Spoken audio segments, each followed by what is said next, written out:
तो ये question number 1 ये 4 कोऑर्डिनेट दे रखे हैं, क्वाड्रिलेटरल है। इस पूरे क्वाड्रिलेटरल की एरिया फाइंड करनी है। तो मैंने क्या किया कि इस तरह से जो भी ये कोऑर्डिनेट दिए हैं इस पेन में मैंने इसको डिनोट कर दिए। इसके बाद एरिया निकालेंगे जब क्वाड्रिलेटरल की, तो मैंने इसमें एक डायगोनल को मीट कर दिया, तो 2 ट्राइंगल बन गए। इसकी एरिया प्लस इसकी एरिया इक्वल टू क्वाड्रिलेटरल की एरिया। तो मैंने ए सी डी की एरिया पहले निकाली, ए सी डी की। तो इस तरह से मैंने इनको सारे पॉइंट लिख लिए, ऊपर वाले पॉइंट को पुनः रिपीट कर दिया और इस तरह से हमने क्रॉस मल्टीप्लिकेशन करके और ये मैंने निकाल लिया। ये फॉर्मूला भी इस तरह का होता है, इससे ये स्क्वायर यूनिट आ गई एरिया, स्क्वायर यूनिट। फिर मैंने ए बी सी की एरिया निकाली सेम उसी तरह से, तो इसकी 29 एरिया आई। तो क्वाड्रिलेटरल की एरिया इन दोनों को सम कर दिया, तो इस तरह से ये एरिया फाइंड हो गई। That's all. 9.1 आज स्टार्ट कर चुके थे, जो छूटे हुए क्वेश्चन थे उनको आज मैं करवाने जा रहा हूँ। प्यारे बच्चों, मैं एक बात आप लोगों से कहना चाहूँगा कि आप लोग कमेंट करिए, शेयर करिए, सब्सक्राइब करिए। कमेंट करोगे तो मुझे भी लगेगा कि भाई आप देख रहे हो और कमियों को भी पकड़ रहे हो। जब तक कमी नहीं बताओगे तब तक हम वेस्ट वीडियो आपके लिए नहीं ला पाऊँगा। कमी बताते रहो, हम सुधार करते रहें। आप एकदम से विंग अवेयर रहो। जब विंग अवेयर रहोगे तो निश्चित रूप से आप आगे बढ़ेंगे। मेरा पूरा प्रयास रहेगा आपको हर स्टेप समझाने का। प्यारे बच्चों, आपको देखकर मुझे अति प्रसन्नता होती है, बहुत बहुत खुश हो जाता हूँ। जिस समय मैं आपके लिए उपस्थित होता हूँ मुझे अति खुशी होती है। चलिए बच्चों, चलता हूँ। देखिए क्वेश्चन नंबर 2 छूट गया था। The base of an equilateral triangle with side 2a lies along the y-axis such that the midpoint of the base is at the origin। कहने मतलब एक ऐसा ट्राइंगल है, सॉल्यूशन क्वेश्चन नंबर 2 का, एक ऐसा ट्राइंगल है जो वाई एक्सिस पर उसकी एक साइड है और उसका मिड पॉइंट ओरिजिन है। ठीक है ना? तो हमें वर्टिसेस बताने हैं और इसकी साइड क्या है? 2a। इसका मतलब a इधर होगी और a इधर होगी। इसका इस पॉइंट के कोऑर्डिनेट हो जाएंगे 0,a और 0,-a। मान लो a पॉइंट है, ये b पॉइंट है और ये c पॉइंट है। अब देखो बच्चों, मैं ये पॉइंट निकाल रहा हूँ। ये पॉइंट कैसे निकलेगा? ये डिस्टेंस a दे रखी है, इसको मैंने मान लिया ये 2a है पूरी। क्या है? 2a। क्योंकि इक्विलेटरल ट्राइंगल है, ऑल साइड्स आर इक्वल, तो हम ये साइड निकालेंगे। पाइथागोरस की थ्योरम लगाएंगे यूजिंग पाइथागोरस थ्योरम। क्या होते हैं?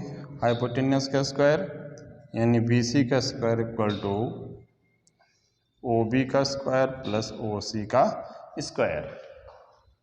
तो BC कितनी है? 2a का whole square equal to a का स्क्वायर प्लस OC का स्क्वायर। ये 4a स्क्वायर इधर लाएंगे, इसको a square equal to OC square. बच्चों समझ में आ रहा है? 4a square minus a square यानी 3a square equal to OC का स्क्वायर, यानी OC इक्वल टू आ जाएगा √3a। तो ये अपना C पॉइंट मिल गया √3a, 0। तीनों पॉइंट मालूम हो गए, इक्विलेटरल ट्राइंगल के तीनों पॉइंट मालूम हो गए, A B C, है ना? तो पॉइंट ऑफ या vertices of vertices of equilateral triangle, equilateral triangle क्या हो जाएंगे? ए के हो गए 0, -a, 0, +a और सी के क्या हो गए? √3a, 0।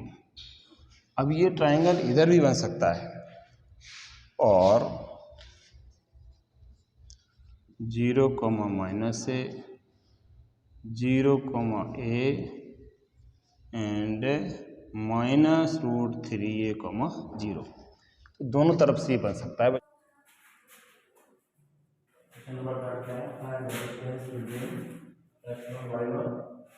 पॉइंट दिया है, Q पॉइंट दिया है, वो P2 parallel to the y axis, जैसे ये है, ये y एक्सिस है और ये x एक्सिस। तो एक P पॉइंट है, इसकी कोऑर्डिनेट मान लो ये पॉइंट है P, x1, y1 और Q पॉइंट है और ये P2 पैरेलल किसके है? y एक्सिस के। इसका मतलब Q पॉइंट इधर कहीं होगा, Q पॉइंट हुआ x2, y। ये कहने मतलब P और Q के बीच की डिस्टेंस पता करनी है। ये डिस्टेंस क्या होगी?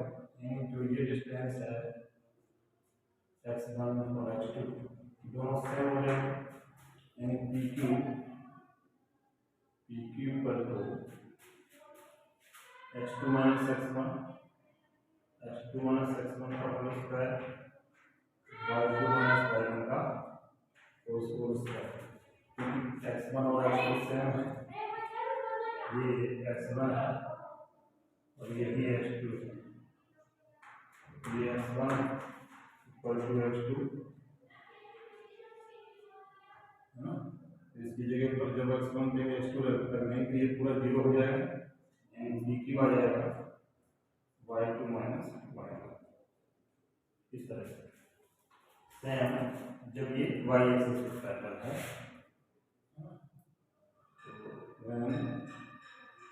PQ पैरेलल y एक्सिस, ठीक है। अब यही PQ जब x एक्सिस पे पैरेलल हो जाएगी तो क्या हो जाएगा? इस तरह से हो जाएगा, इस तरह से। ये है x1, y1 और ये Q है x2, y। तो ये अब बताइए ये डिस्टेंस जो होने वाली ये क्या है? y1 और y2 सेम हो जाएगी, PQ पैरेलल x एक्सिस। तो y1 = y2, डिस्टेंस PQ क्या हो जाएगी? अब y1 y2 इक्वल हो जाएगा, इसका मतलब ये 0 हो जाएगा, ये डिस्टेंस आ जाएगी x2 - x1, क्योंकि स्क्वायर से अंदर रूट कट जाएगा। तो इस तरह से ये चीज। तो ये क्वेश्चन नंबर 4, एक पॉइंट A है और एक B है। x एक्सिस में एक पॉइंट फाइंड करना है, इस पॉइंट से दोनों पॉइंट की डिस्टेंस इक्वल है। कैसे फाइंड करेंगे? यानी AP = BP, ये डिस्टेंस निकालेंगे। अगर स्क्वायर कर देंगे तो भी वो इक्वल ही होगी, AP² = BP का स्क्वायर। तो h - 3 का स्क्वायर प्लस 0 - 4 का स्क्वायर इक्वल टू h - 7 का स्क्वायर प्लस 0 - 6 का स्क्वायर। तो ये हो जाएगा h² + 3 का स्क्वायर -6h + 16 = h² + 49 - 14h और प्लस 36। h² से h² कट जाएगा, यहाँ से हम 14h को इधर लाएंगे तो तो 8h बचेगा और इधर से ये हो जाएगा 9 और 6 15 4 4 8 और माइनस का 9 और 16 25, तो ये 25 हो जाएगा यानी 8h इक्वल टू 0, 8 में से 2 गई 6, तो h इक्वल टू 60/8। कहने का मतलब 4 से काटो, 4 2 जा 8 और 15 4 जा 60, तो ये h की वैल्यू आ गई 15/2। तो पॉइंट आ गया x एक्सिस पर, on point x axis, comma 0 answer. तो क्वेश्चन नंबर 5 को देखिए। Find the slope of A line which passes through the origin and the midpoint of the line segment joining the point P and B. P and Q होना चाहिए, P and B, चलो B है। अब देखिए बच्चों, इसको मैं पहले बनाता हूँ। जैसे कोई पॉइंट P है, P कहाँ पर होगा? x की वैल्यू 0, y की वैल्यू -4, लगभग इधर पर 0, -4 और B पॉइंट हुआ इधर 8, 0। तो ये जब लाइन को मैं ज्वाइन कर देता हूँ और इसके बाद इसका जो मिड पॉइंट होगा, इस मिड पॉइंट से जाने वाली लाइन और वो ओरिजिन से जा रही है, एक ये पॉइंट हो गया ओरिजिन और इसका मिड पॉइंट क्या आएगा? Mid point of mid point of PB क्या हो जाएगा? x1 plus x2/2 y1 plus y2/2। x1 को रेट कर लेते हैं y1, x2 y2। x1 की वैल्यू क्या होगी? 0 प्लस x2 की वैल्यू 8/2, y1 की वैल्यू -4 प्लस y2 की वैल्यू 0/2। 2 4 जा 8 और 2 2 जा 4। ये तो मिड पॉइंट आ गए। मान लो ये सी पॉइंट है 4, -2। अब ये ओरिजिन है, तो OC जो पॉइंट दिए हुए हैं इसकी हमें स्लोप फाइंड करना है। Slope of OC, slope of OC क्या हो जाएगा? y2 - y1/x2 - x1। Slope formula से, तो अगर हम इसको x1 y1 तो इसको x2 y2, तो y2 की वैल्यू -2 माइनस y1 की वैल्यू 0/x2 की वैल्यू 4 माइनस x1 की वैल्यू 0, यानी -2/4, 2 2 जा 4 यानी -1/2। This is correct answer. Without using Pythagoras theorem show that the points, ये पॉइंट दिए हैं 3, are the vertices of a right angle triangle. Right angle triangle, तो क्या करेंगे? ये मैंने जो भी पॉइंट्स दे रखे हैं मैंने इसमें दर्शा दिए। ये ए पॉइंट है, ये बी और ये सी। इस तरह से एक ट्राइंगल बना दिया। अब मैंने क्या किया कि ए बी की स्लोप निकाली, स्लोप ऑफ ए बी। तो y2 - y1/x2 - x1 से ये वैल्यू पुट कर दी, इसको x1 y1 x2 y2। इस तरह से ये 1 आई, इसको मैंने m1 नाम दिया। इसी तरह स्लोप BC, स्लोप BC निकाली, तो उसी में वही फॉर्मूला लगा करके इसकी वैल्यू -1 आई, ये m2 इसको नाम दिया।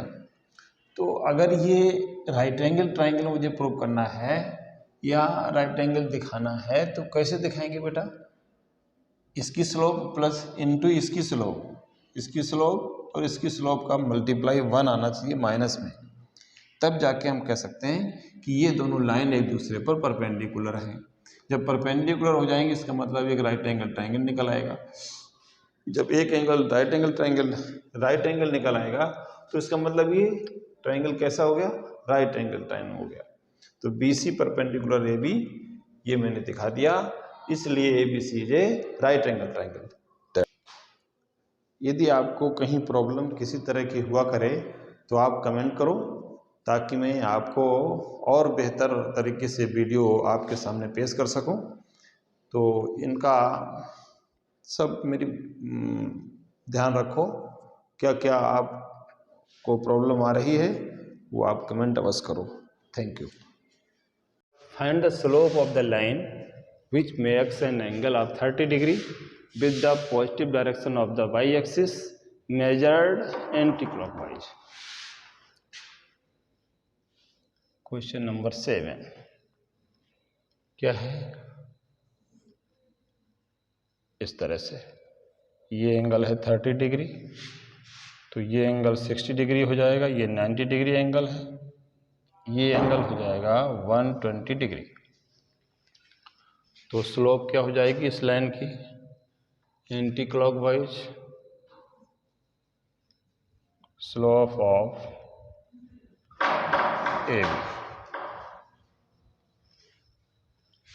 AB क्या हो जाएगी स्लोप,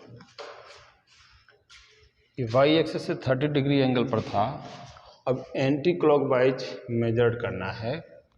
तो क्लॉक किस तरह से रोटेट होती है, इस तरह से, तो एंटी क्लॉक क्या हुआ इस तरह से।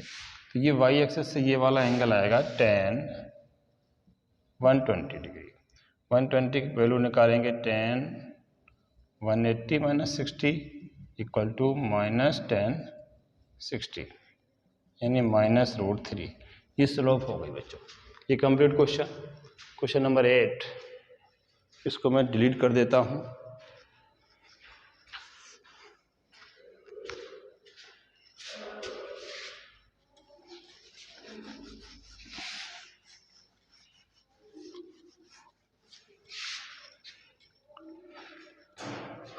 क्वेश्चन नंबर 8 क्या है, solution. Without using distance formula so that points, ये 4 पॉइंट दे रखे हैं, are the vertices of parallelogram. ये पता करना है, डिस्टेंस फॉर्मूले का यूज नहीं करना है। तो पैरेललोग्राम किस तरह से होता है बच्चों, इस तरह से, मान लो A B C और D। ए पॉइंट दे रखा है -2 -1, B पॉइंट 4, 0, C पॉइंट 3, 3 और -3, 2, ये पॉइंट दे रखे हैं। ये पैरेललोग्राम तभी होगा जब AB की स्लोप और CD की स्लोप इक्वल आएगी, क्योंकि ये दोनों लाइन पैरेलल हैं। पैरेललोग्राम में opposite sides equal and parallel हुआ करती हैं, इसलिए हमें इन दोनों की स्लोप इक्वल दिखानी पड़ेगी। जब ये दोनों इक्वल हो जाएंगी इसका मतलब ये पैरेललोग्राम है, और इन दोनों की भी साइड्स की स्लोप इक्वल आना चाहिए। तो निकालते हैं slope of AB, slope of AB equal to y2 minus y1 upon x2 minus x1। क्या आ जाएगा यहाँ से, y2 यानी 0 और +2 अपॉन x2 यानी 4, x2 minus y2 minus y1 यानी y1 प्लस आएगा, और 4 + 2 आ जाएगा यानी 1/6। Slope of CD equal to y2 minus y1 यानी 3 - 2 अपॉन 3, ये माइनस है तो प्लस हो जाएगा, तो ये आ जाएगा 1/6। देखिए दोनों की स्लोप इक्वल आ रही है। सेम इसी तरह से ये भी निकालेंगे, इसकी स्लोप यदि इक्वल आ जाएगी, आएगी श्योर आएगी, तो हम इसको पैरेललोग्राम कह सकता हूँ, यानी अपोजिट साइड्स की स्लोप इक्वल है, opposite sides of slope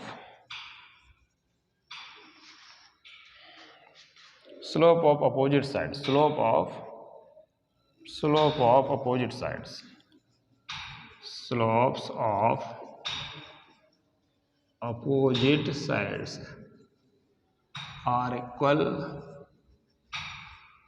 so ABCD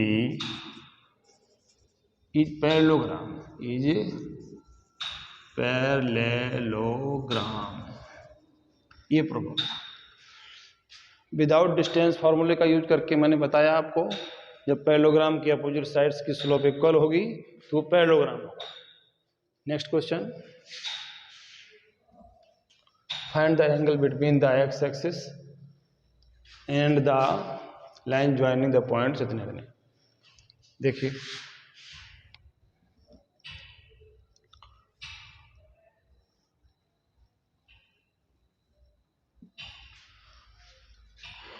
y x axis, find the angle between the x axis joining यानी 3, ये पॉइंट मान लो 1 2 3 और -1 नीचे होगा, तो ये 3, -1 ये पॉइंट हो गया A, और इसके बाद 4 और नीचे होगा 2 1 और 2, तो ये हो जाएगा 4, -2 ये B पॉइंट। और इस तरह से मिलाती हुई लाइन को जब हम आगे बढ़ाएंगे तो ये एक्स एक्सिस को यहाँ पर टच करेगा। इसका मतलब क्या हुआ,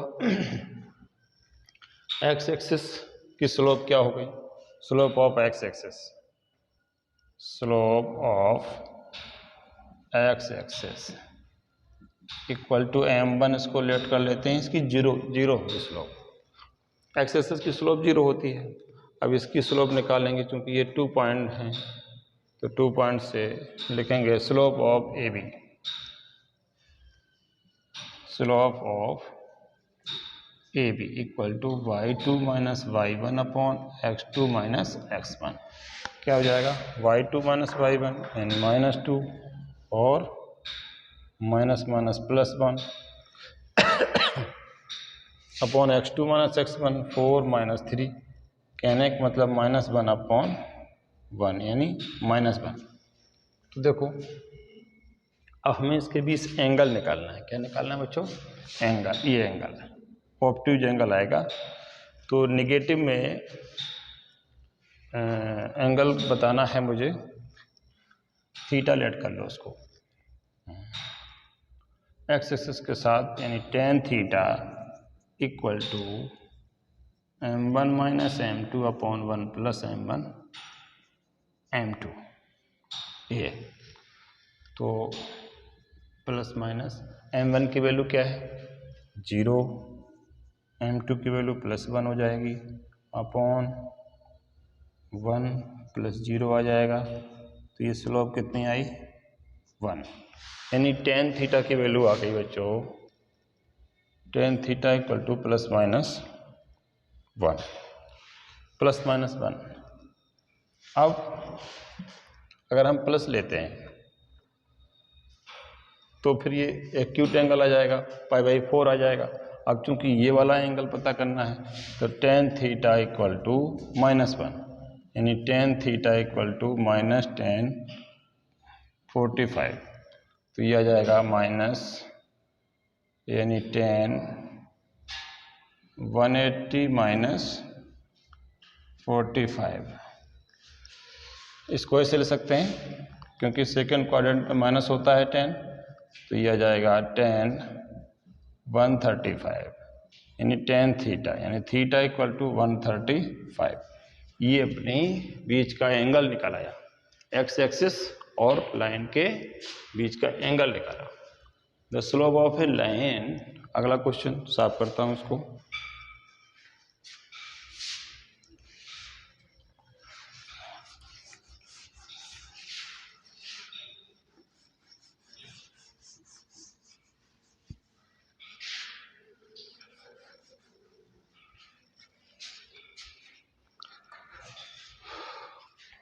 question number 9, find the angle between the x axis and the, हाँ ठीक है तो हो गया।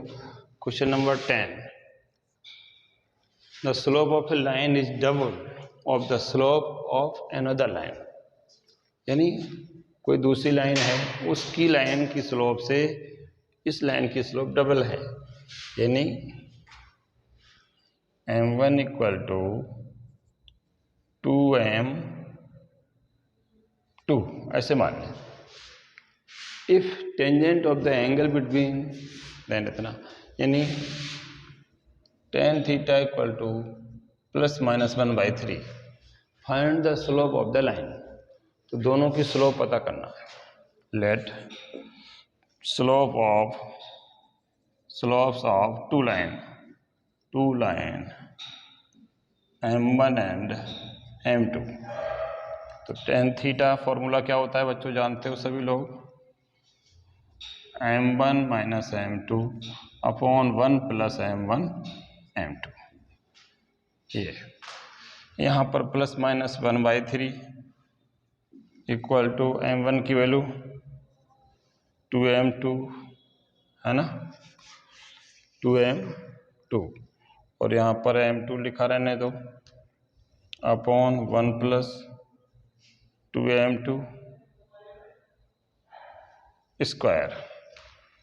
ये हुआ, क्रॉस मल्टीप्लाई कर देंगे तो आ जाएगा 1 प्लस 2m2 प्लस माइनस करो 2m2 square equal to 3 m2 बचेगा तो 3m2, इसको इधर लाएंगे यानी 2m2 का स्क्वायर माइनस 3m2 प्लस 1। यहाँ पर प्लस माइनस चाहे लगा लो, बात एक ही है। इसको इस तरह से करो, प्लस कर दो यहाँ पर, यहाँ प्लस माइनस कर दो, प्लस माइनस। अब इसके फैक्टर करेंगे तो 2m2 का square plus minus 2m2 plus minus m2 plus 1 equal to 0।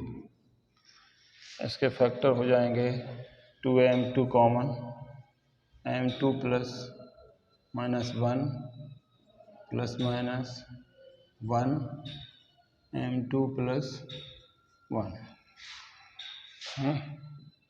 तो इस तरह से आ जाएगा अपना 2m2 प्लस माइनस 1 और m2 plus minus 1 equal to 0। इस तरह से m2 plus minus 1 equal to 0, m2 equal to plus minus 1, क्योंकि इधर ये माइनस हो जाएगा और ये प्लस हो जाएगा, तो मैं ऐसे ले सकता हूँ उसको, ठीक है ना।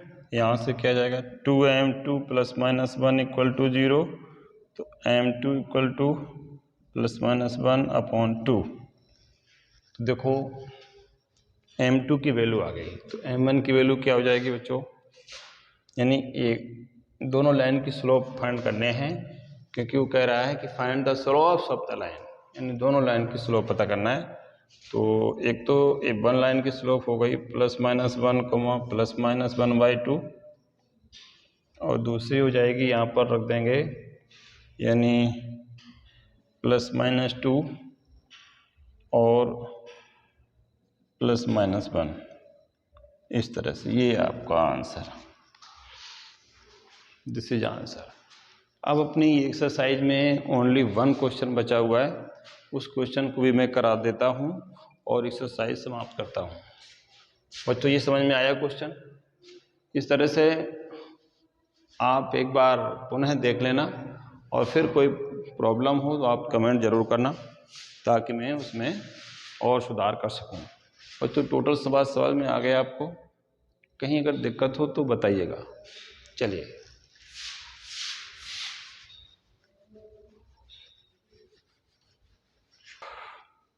क्वेश्चन नंबर 11 देख लीजिए बच्चों। ए लाइन पासिस थ्रू, इन 2 पॉइंट से लाइन पास हो रही है x1 y1 and h, k। If slope of the line is m, और उस लाइन की स्लोप क्या है, m है, सो दैट ये प्रूव करना है।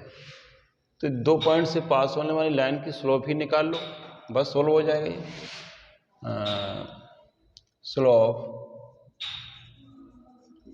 slope of a line equal to y2 minus y1 upon x2 minus x1।